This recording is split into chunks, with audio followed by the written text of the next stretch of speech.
Well, good morning, everybody, and happy Tuesday, happy April. I'm glad everybody's taking some time to talk about a very hot topic. And I want to thank our speakers, and I'm going to introduce our moderator in a second. But just to kind of set the table, I mean, ever since President Trump was elected, DE&I has been at the center of a lot of people's attention and space, and people that aren't sure what to do about their own programs. I could be candid that some of our members are going to it. Some of our members are pulling back. Some of our members are asking for guidance. What's going to happen if I have a federal contract?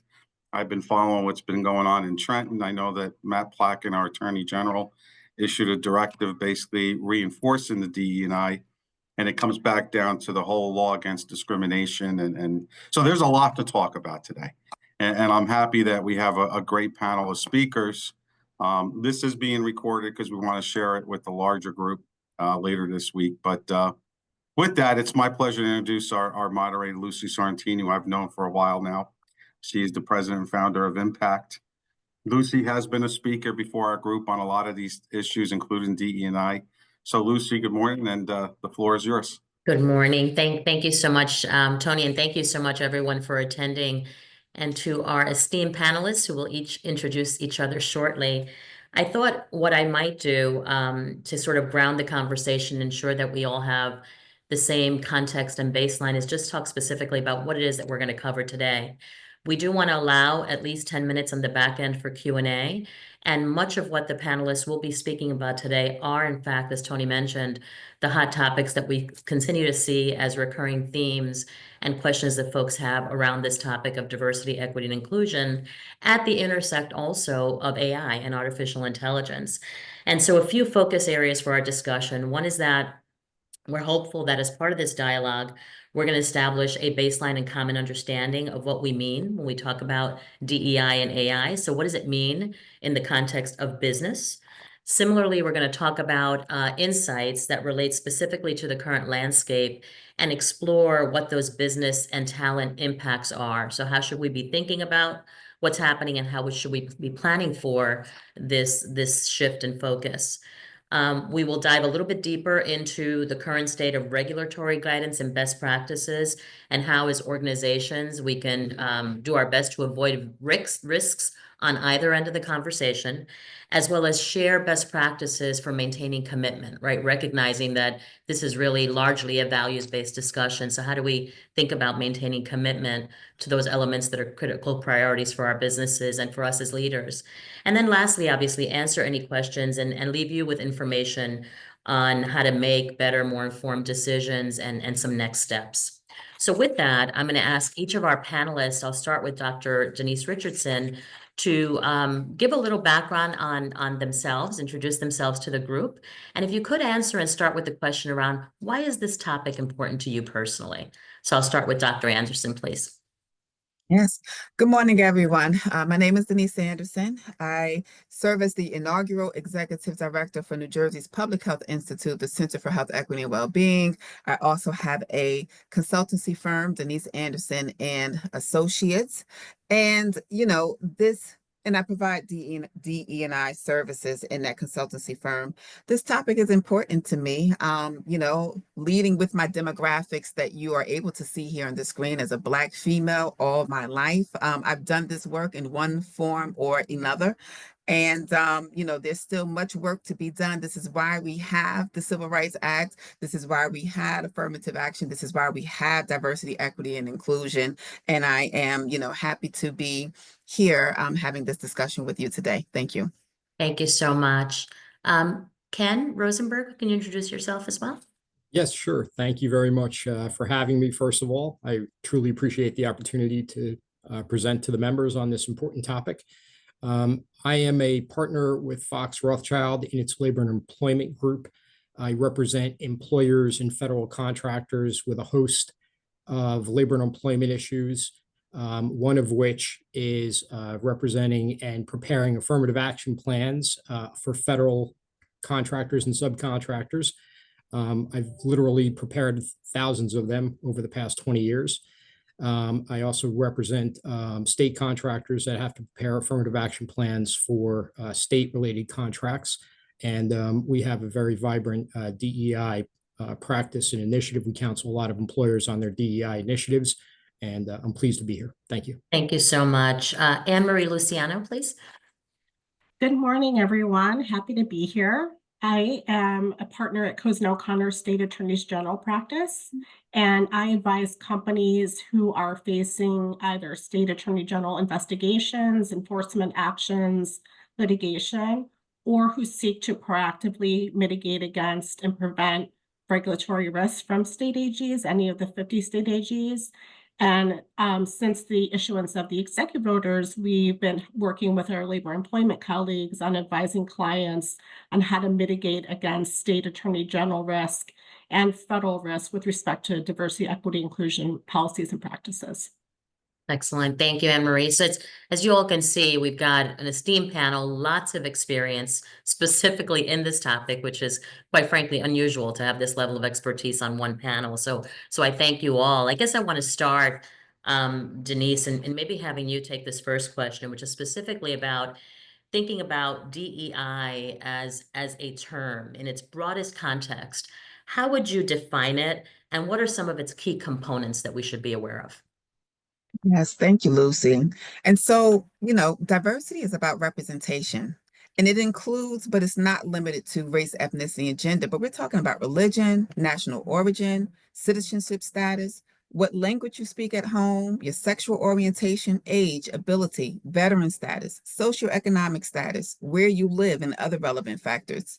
And so, like diversity, like affirmative action, was never about meeting a quota or hiring someone just because of their demographics. Instead, what we're talking about is intentionality and having diverse candidates in your selection pool so that everyone is given a fair opportunity. And that's the space, fair opportunity. Equity is about fairness and is providing specific populations with the resources they need to succeed on the job, and so when we talk about specific populations and what they need, we have things like ramps and larger bathroom stalls and lower light switches and lower water fountains. It's equity for populations who are wheelchair bound, right? And this is protected under the American Disabilities Act. And so population-based needs exist, and equity is the recognition and response to those needs. And lastly, when we talk about inclusion, I really talk about the culture of a company or organization. And so how do your employees feel about Monday morning on Sunday night? It's the differentiator when addressing concerns and issues related to quiet quitting and the Great Resignation. And so do employees have a voice? Do they feel valued? Do they feel part of the organizational system? Informally, do they like or want to attend social gatherings? And so diversity, equity, inclusion, those are the ways that I think about those terms. Thank you so much. So again, the broad context that says, in all of what you described, I did not hear quota, but instead this broader recognition of terms that really reflect who we are as people in our entirety, right? Thank you so much. I guess similarly, Anne Marie, if I can turn over to you and say, we're having this conversation around AI, and granted, in light of executive orders, we're going to be spending likely more time on the DEI side of this dialogue. But AI also is critically important to who we are and our workforce and our skills and capabilities. And so can you similarly share a definition in its broadest context of AI and what we should be thinking about as it relates to key components? Yes, absolutely. So as everyone knows, AI has been invading every aspect of our lives. Our children use it. Companies are employing it. We're dealing with it as consumers when we are interacting with the chatbots, when we're trying to get customer service. And what folks need to know is, depending on your jurisdiction, so in New Jersey, the Attorney General recently in January issued guidance for businesses and covered entities. So any employer in New Jersey that uses any type of automated tools. So for example, if you use an automated tool to process consumer complaints, to interact with your consumers, to evaluate potential employees or candidates for employment, for example, you have to ensure that that tool does not have a discriminatory impact on the folks that are affected. So for example, a company, even if it hires out a company, so if some companies create their own proprietary AI tools, But if you don't do that and you hire out a third party to employ their tool, you still could face liability if you do not ensure that the tool as employed does not have a discriminatory impact. And so the Attorney General issued guidance for businesses about how they can ensure that they don't violate the New Jersey law against discrimination and the use of any algorithmic tool. So AI could include any type of algorithmic or automated tool that is used to process data, synthesize data, summarize data, for example. So folks should be aware of that guidance, ensure that any tools that they're using that are automated or that apply algorithms do not have a discriminatory impact on employees, potential employees, or the consumers that they interact with. Thanks, Anne Marie. And it's great to know that guidance is out there. I'm thinking about even the tools that we leverage. I leverage personally in our business. I'm not exactly sure how some of those tools were built. So being able to go back and better understand that, I think, is critical. Thank you.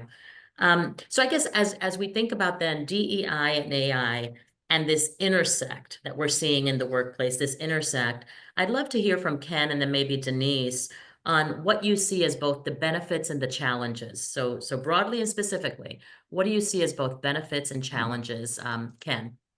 Sure. So DEI really stemmed out of the civil rights movement in the 1960s, and it's come a long way. And the idea is basically to prohibit discrimination and ensure, that there's equal employment opportunity for all employees in the workplace. And the benefits of DEI are far-reaching. As Dr. Anderson indicated before, it's about ensuring that employees feel welcomed in their environment and respected. And so, maintaining and continuing activities that promote that and ensure that employees feel welcomed in their environment is extremely important to the morale of the workforce and your productivity. And it also, having a diverse area of thought from many different people is beneficial, and has been shown to increase the profitability of corporations and et cetera. So it's really important that I think companies continue to maintain, whether they call it a DEI program or not, that they maintain and continue on the road of ensuring diversity in their workforce. Some of the programs that companies had used and do use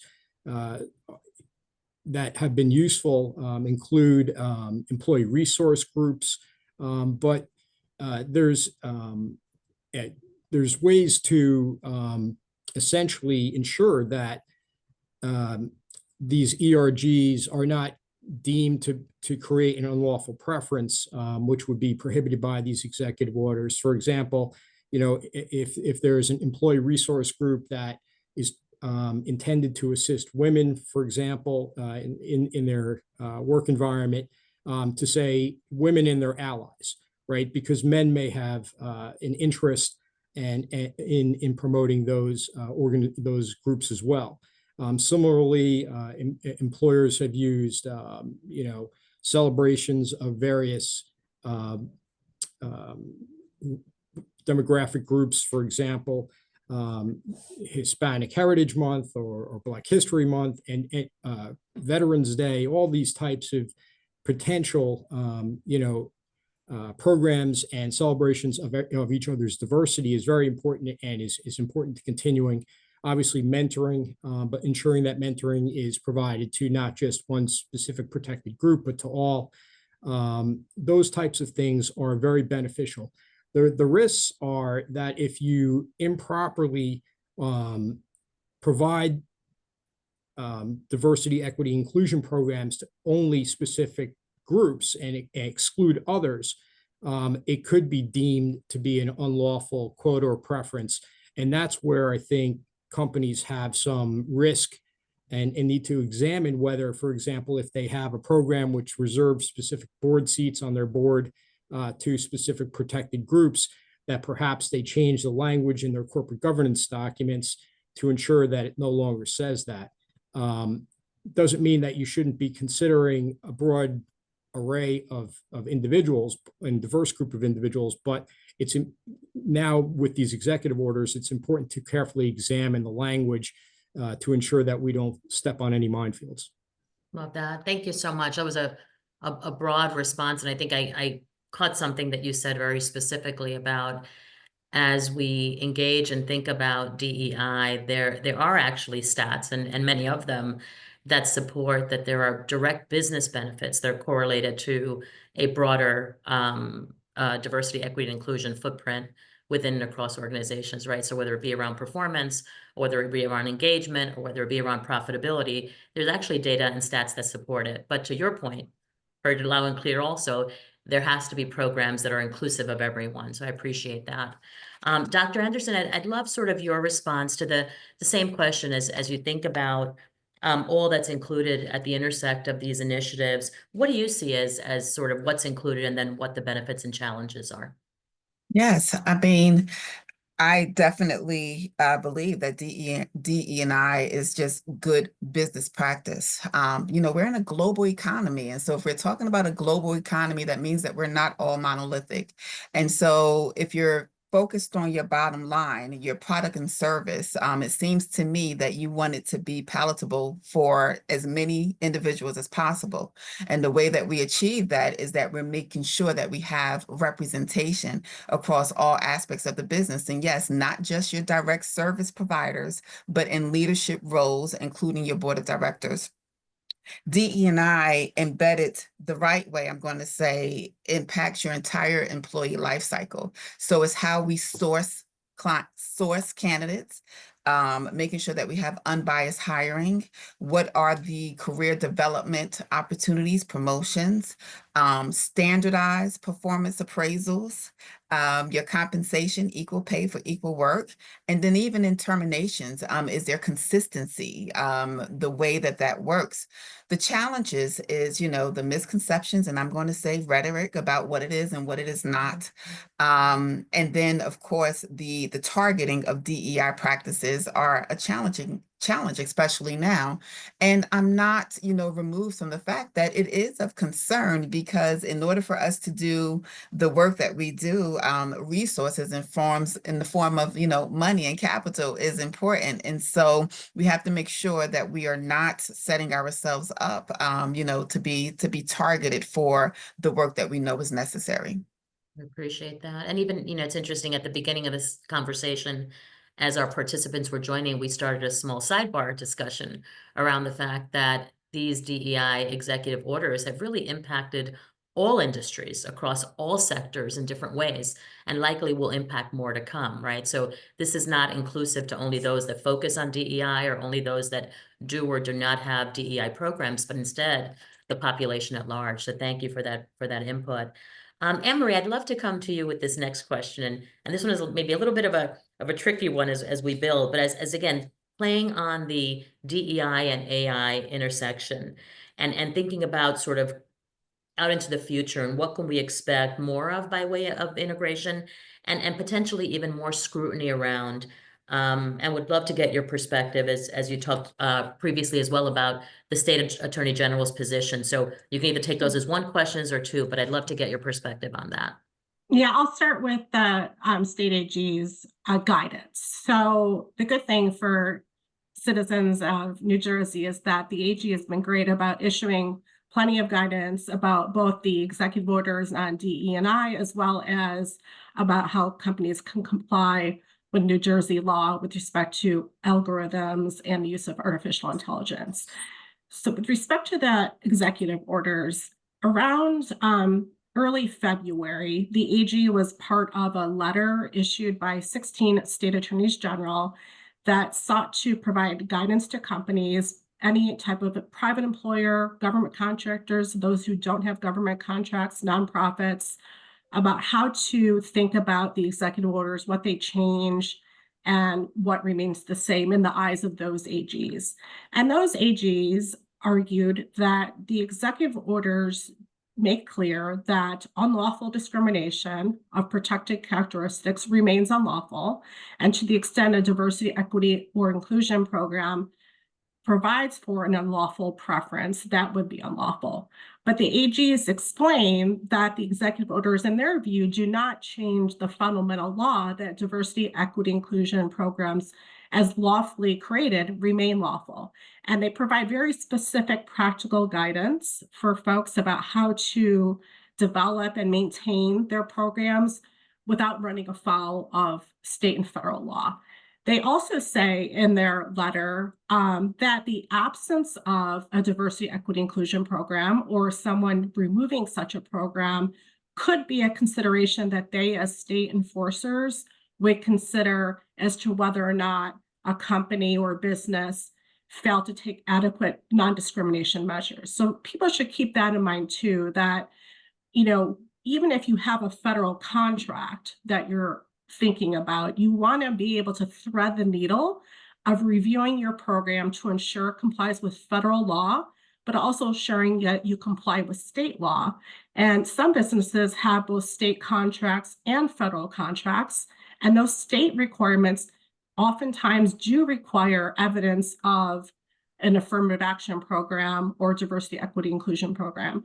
So there are a lot of things to consider. And in this guidance, the attorneys general seek to provide practical tips. So for example, with respect to recruitment, the idea is that you want to ensure that your recruitment program has written standardized criteria about how you evaluate folks that are designed to relate to the particular positions, and that they do not provide any type of unlawful preference or quota based on race, sex, or other protected characteristic.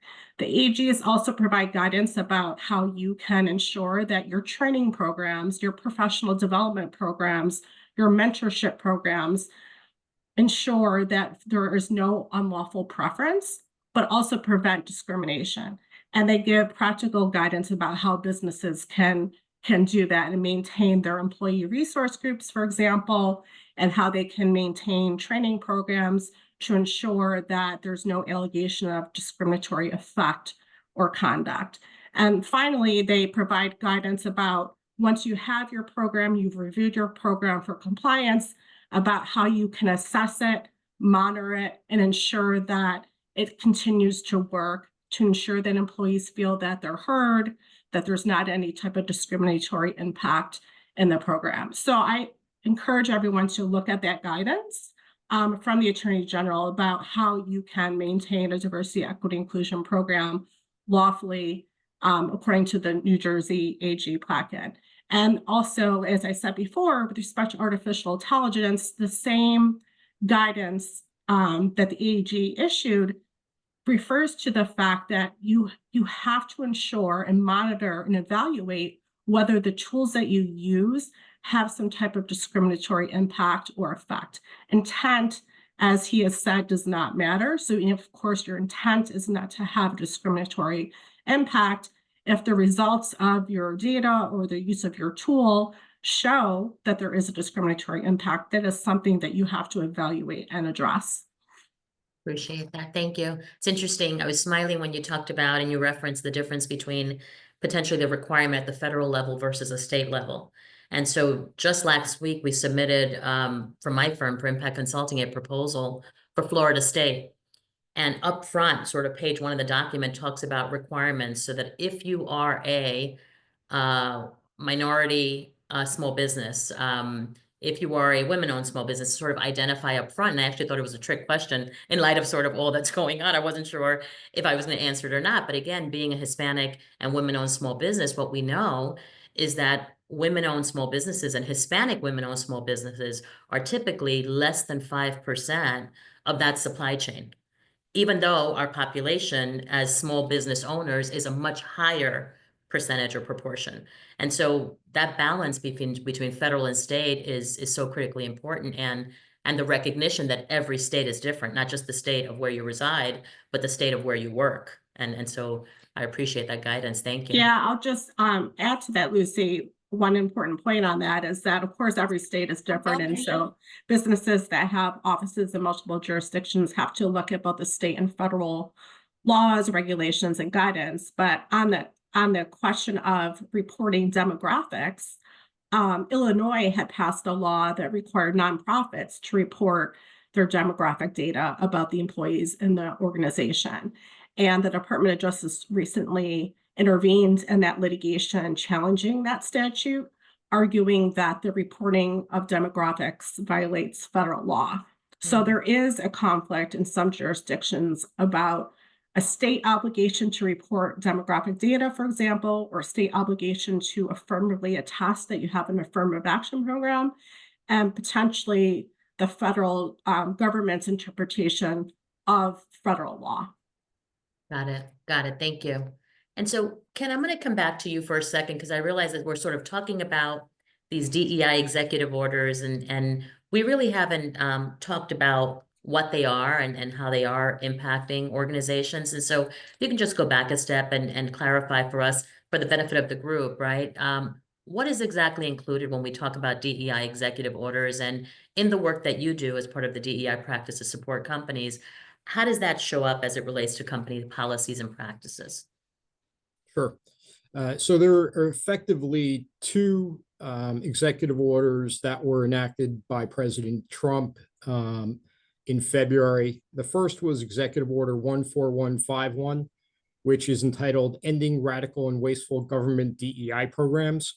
And then there was Executive Order 14173, which is entitled Ending Illegal Discrimination and Restoring Merit-Based Opportunities.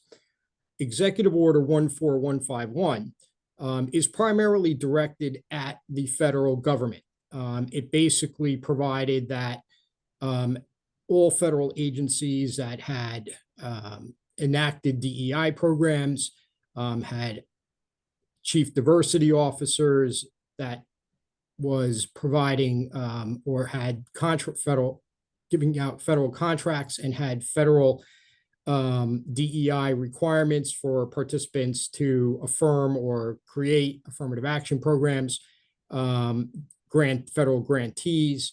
All of that had to stop or has to stop pursuant to those executive orders. And that was directed at the federal government itself. The second Executive Order 14173 was a little bit broader. It also was directed at federal agencies. And for example, the U.S. Department of Labor Office of Federal Contract Compliance Programs is the federal agency that is authorized by a prior executive order, Executive Order 11246, to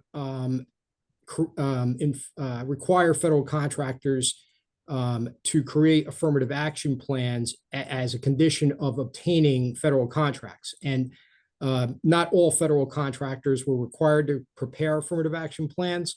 It was limited to contractors with contracts of at least $50,000 and 50 employees. So smaller entities were not covered by this executive order. But Executive Order 14173 effectively rescinded Executive Order 11246, thereby eliminating the requirement for federal contractors to have to prepare these affirmative action plans, and also seriously limited the jurisdiction of the Office of Federal Contract Compliance Programs to do its work. And so that was pretty significant from Executive Order 14173's perspective. It also went a little bit further and said that and directed the Office of Management Budget and the Attorney General's office to effectively identify large corporations, universities, not-for-profit, state and medical bar associations, to see if they had public DEI programs. And if so, it said that this executive order says that the AG's, not the AG, the U.S. Attorney's Office is required to investigate and conduct investigations of those organizations and potentially bring litigation against those organizations if their DEI programs are deemed illegal.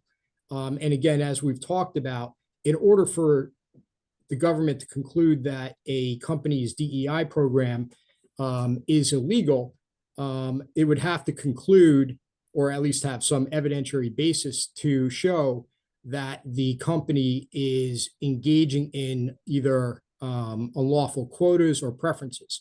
And so that was always illegal under Title VII. That's been the law of the land for 60 years. And that doesn't change anything, but there are organizations that had taken their DEI programs a little bit too far. And that's what these executive orders, I think, are really directed at, is identifying those organizations and encouraging through publication of these executive orders to get companies to rein in those efforts and to examine their DEI programs and determine whether they are unlawful or if they contain unlawful components. So I think that is, the framework that we're dealing with. Okay, great, thank you. Sure. And it's interesting, so you just made a comment, just to clarify, rein in some of those sort of extreme, what I'm gonna call extreme programs, and I just wanna make sure that I'm understanding, are you alluding to those being the ones that they're not merit-based? In other words, we're just specifically calling out preferential treatment for one group and not opening up opportunities to others, or is it something else beyond that? Is it largely that? That is definitely part of it. I'll give you a few examples of cases that took maybe DEI a little bit too far. One example, and what we've seen are basically some reverse discrimination type cases, right? So there was a very well-publicized case called Duval versus Novant Health, Inc. It was a case that was heard by the U.S. Court of Appeals in the Fourth Circuit.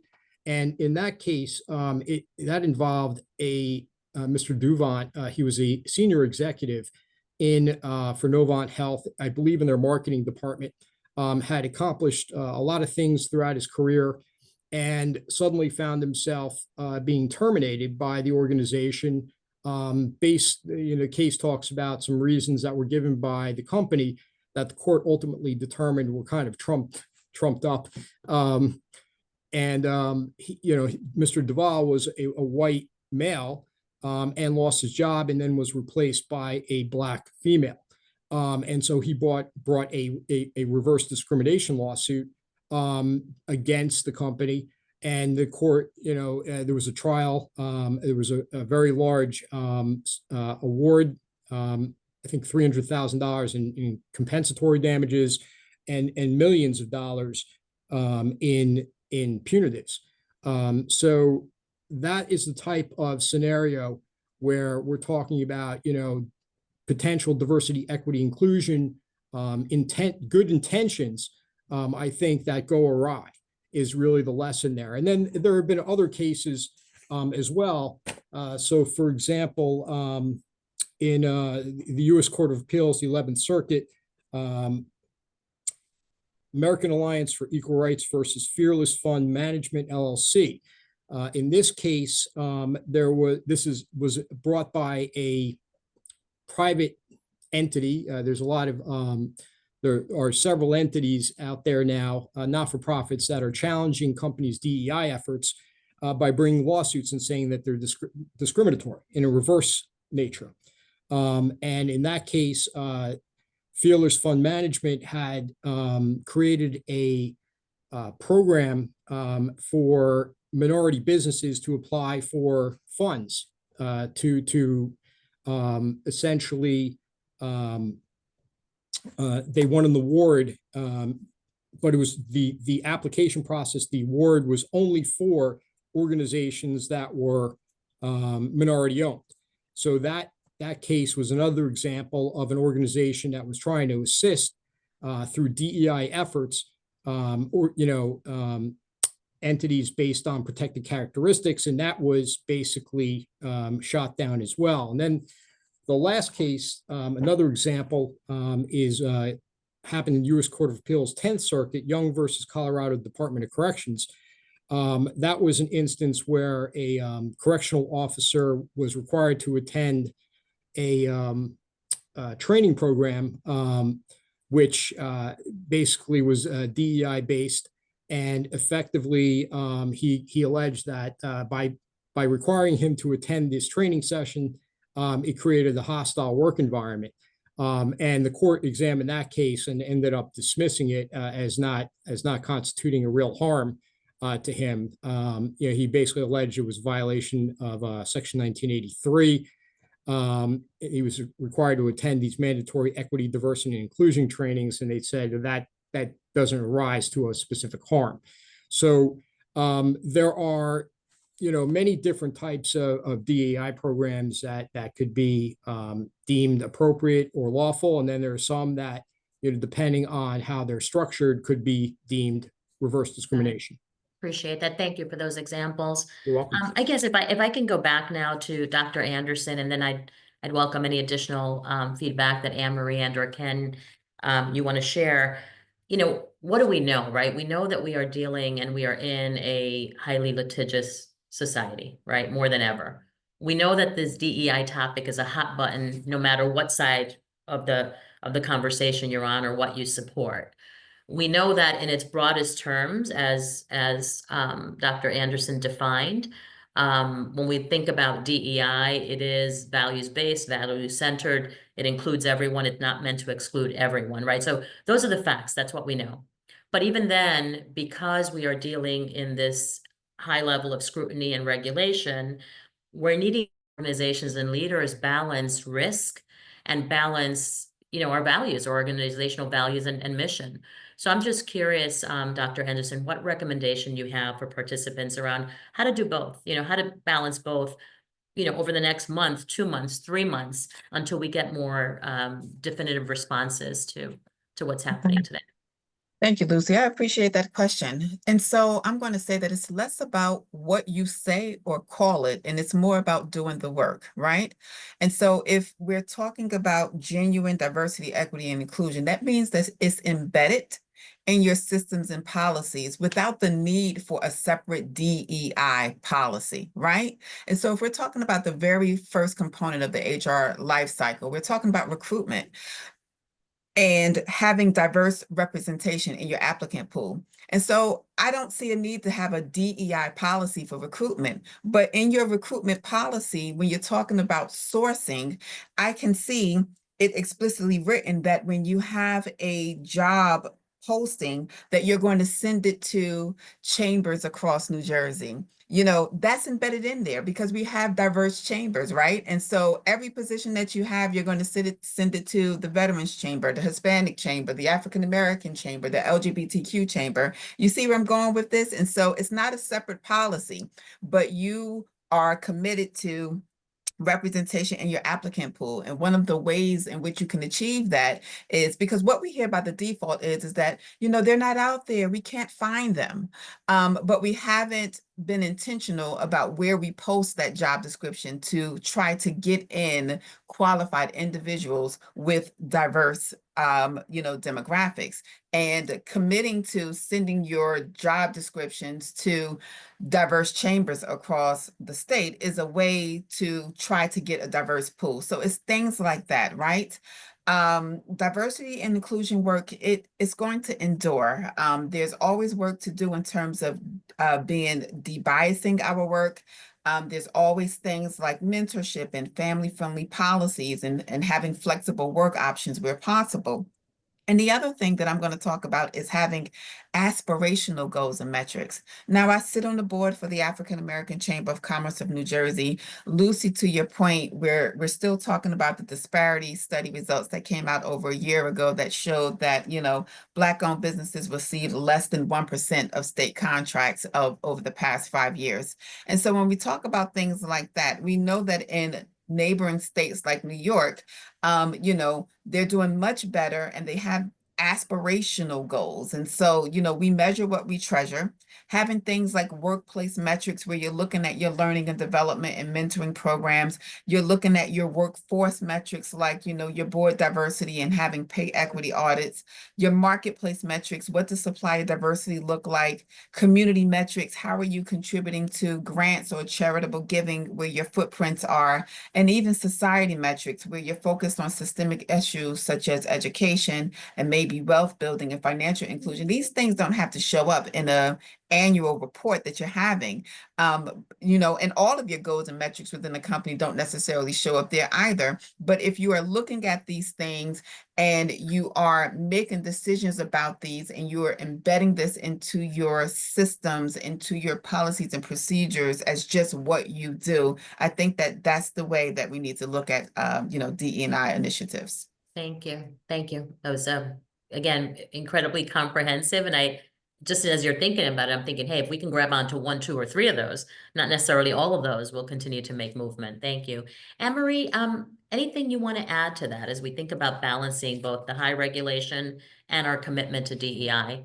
Any other thoughts? Yeah, I would just say that in terms of mitigating against risk, so there, of course, is a goal of mitigating against employees feeling that they're discriminated against and preventing litigation or claims from employees. So that requires having an effective program that has clear standards, protocols for employees to voice their concerns, ensuring, of course, as we've been discussing today, that your program is consistent with state and federal law and that there's no unlawful preferences with respect to any protected characteristic. Also, folks need to think about prohibiting any practice that could create some type of state or federal regulatory risk, such as public statements on your website or policies, any type of statement that represents what the company is committed to, but is not in line with practice. So again, this goes back to ensuring that you're monitoring the effect of your programs, that you're looking to see if there's any complaints, that you're making adjustments as necessary. And in terms of mitigating against regulatory risk, the other thing I want to point out is that state attorneys general have very, very broad authority to go after any practice that is deemed to be unfair or deceptive. Again, regardless of whether the intent is the opposite. And what we've seen in this space with respect to diversity, equity, inclusion is in the past few months, there's been litigation. For example, the Missouri Attorney General sued Starbucks, alleging Starbucks' diversity, equity, inclusion program violated state and federal law. And we also saw the Florida Attorney General sue Target about a month ago, alleging that Target's diversity, equity, inclusion programs violated the SEC Act because Target was alleged to have engaged in practices where on their proxy statements and to shareholders and the public, they represented that they were maintaining lawful diversity, equity, inclusion programs, and that they were effectively monitoring those programs to see if there would be any consumer backlash. The allegation is that after a LGBTQ pride program, there was consumer backlash and the stocks fell. And the allegation is that there was a misrepresentation to the public and shareholders about how effective Target was in monitoring the effects of their implementation of their programs. So again, even if you believe that your program is consistent with state and federal law, that you believe that you're not engaging in any unlawful practice, if you don't have a proper mechanism to really evaluate the effectiveness of your program, both by employees and by the consumers, and you represent something about the effectiveness of your monitoring that an AG believes is deceptive, you can face federal and state exposure as well. So that's something that businesses also need to think about with respect to their representations. Got it. Thank you. So it's very delicate and fine balance. I want to be mindful of time, so I'm going to maybe start with Ken and then end with Dr. Anderson. Ken, as you think about the conversation we're having and you think about sort of where we are with this topic of DEI, AI in the workplace and some of the benefits and challenges we've talked about, What's one word or one thought as it relates to advice that you would leave this audience with today? Respect. Mm, It all boils down to treating your workforce, all of your workforce, with respect. And I think if you do that, you can avoid a lot of the problems that companies face with employees. If employees feel respected, they're less likely to bring a lawsuit against you or file a complaint with an AG's office. And so that's the last word that I would say is treat everyone with respect. appreciate that. Almost starting and ending with that. Thank you. How about you, Anne Marie? Along with that theme of respect, I would say awareness of the effects of your program and policies and the tools that you use, such as algorithms and artificial intelligence, awareness of developments in your state by the state AG, by the legislature, awareness of what is happening in the courts. Things change not only by the day, but sometimes by the hour in this new environment. So I would say my message is being aware of federal state developments and what is happening within your organization. Love it. Thank you. So respect and awareness. Dr. Anderson, how about you? I'm going to end this with two, TOO, right? Thinking about doing too much and too little, summing this all up. You're trying to strike a balance here. When we are doing too much, there are increased risk. And when we're doing too little, preemptively just kind of getting rid of things, we're also putting at risk to let what is not true in the rhetoric kind of dominate the conversation. And so we're trying to be in the middle here as much as possible. Love that. Thank you. So wrapping it up with two, I would actually add for me what came up even as I asked the question was around communicate. So having open, transparent dialogue and communication, despite knowing that there's this ever-changing landscape and environment that makes people feel very uncomfortable. Even the most confident and most committed to this topic or not are feeling very uncomfortable in having the discussion because there's likely more unknown than knowns right now. And so just being able to communicate that in a safe space within our organizations, I think is important. So I guess on behalf of this amazing panel and everybody who's here, I just want to thank the panelists for sharing your insights. Tony, I think you've been tracking Q&A. So as we're winding down, I would love to get any open questions from the audience and see if we can answer those now. Thank you, Lindsay. We have about 10 minutes left. Great discussion, by the way. Excellent. So audience, this is sort of your time. If there are any open questions that are top of mind that you'd like to direct to one or multiple of our panelists, we are all available to respond.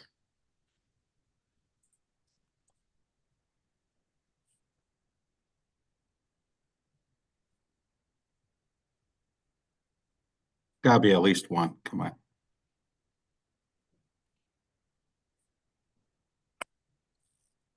All right. Well, I have one. I think somebody was going to ask something. Yeah, this is Jason Hyman. I had a quick question. It was touched on very briefly about the use of AI in screening applicants and hiring discussions. And, you know, I don't know if this is more of a DEI policy question or more of a data security question, but when you're using these AI algorithms or models to screen applicants and review both firm information for categories of qualifications and then the applicant's information, are there any risks, just baseline risks of using those tools when, again, we don't know how the data is being processed, we don't know how the data is being used, and whether sensitive information is being used in exterior applications that these third-party companies are utilizing? Yeah, I would say definitely there can be risks depending on the tools that are being used. So the first thing I would say is that regardless of whether the tool is something that you're using that's externally created or something that you developed internally, you have to ensure that it is designed to find applicants who meet objective criteria. So if you're posting for a position and there's 5 skills and a range of experience, that the tool is designed to do that. and that doesn't have an impact of only selecting individuals based on a protected characteristic. So if the tool is not something that the company has built itself, then part of its obligation would be to vet the tool that is being used to understand how it goes about finding the applicants that meet your criteria. So there has to be some type of due diligence to ensure that the tool you're using does not inappropriately, for example, only give you applicants from a certain race or for a certain gender, rather than focusing on the objective criteria for that position. The other risk that you had mentioned was about data privacy. And the New Jersey Attorney General has spoken to this about what companies need to do to ensure that any type of algorithmic tool or artificial intelligence tool does not inappropriately violate citizens' privacy rights. And there are many ways that this can be done with anonymized data. One of the important things when thinking about mitigating against risk with respect to data security and privacy is ensuring that any representation that you have to applicants, for example, or to consumers about their privacy and the use of their data is accurate. Sometimes, unfortunately, companies have the best of intentions, and they may have a privacy policy saying that we do not sell this data, we do not provide it to third parties, apply here, we will, keep your information confidential. And maybe someone in IT doesn't know about that, and that information is going from one database into another, and that information is then being sold to a third party. So it's imperative that companies understand where data is being stored, no matter whether it's coming from applicants applying for a job or consumers, and that it's not being regurgitated and sold or transferred in some way that is either out of compliance with the law or merely a misrepresentation with respect to how you told the individuals it would be used and protected. Mhm. And I just have a quick add to that. It's going back to our quality assurance and our continuous quality improvement plans and monitoring. So as much as we bring on AI to make us more efficient and more effective, there still has to be that human that, is taking a certain percentage of the work that AI is doing and putting that human contact and eye to it, to Anne-Marie's point, to make sure that it has not done something that it's not intended to do or that you were looking for. And that's not something that goes away. It has to be a standard part of your quality assurance, continuous quality improvement programs. Yeah, thank you, Dr. Anderson. The only thing I'm going to add on this is we're actually developing a very high-level AI program. We're going to target July, but we're going to talk about the human side of AI, the various platforms that businesses are using. I mean, literally, we're hoping to get a keynote speaker from either Meta, Google, Microsoft, have a panel discussion on the human side of it, panel discussion on the various programs, because yeah, people don't know what the algorithms were to develop it. So, and I remember we had a DE&I event a couple of years ago, and one of our HR managers said, subconscious, and I know Lucy, you've kind of said this before, the subconscious bias, right?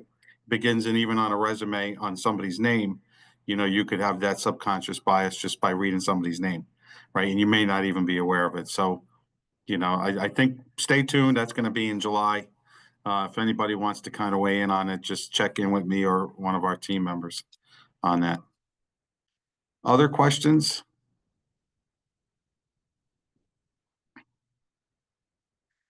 If not, great discussion. Thank you, Lucy, Dr. Anderson, Ken, Anne-Marie. I also want to thank everybody for being on today. Let's continue the discussion. And somebody said, I think it was Anne-Marie, changes by the hour. So, look at it, CIANJ as that forum that, we're going to want to have these conversations no matter what. So thank you, everybody. Enjoy spring, and we'll see you at the next event. Thank Thank you you. so much. Thank you, everyone.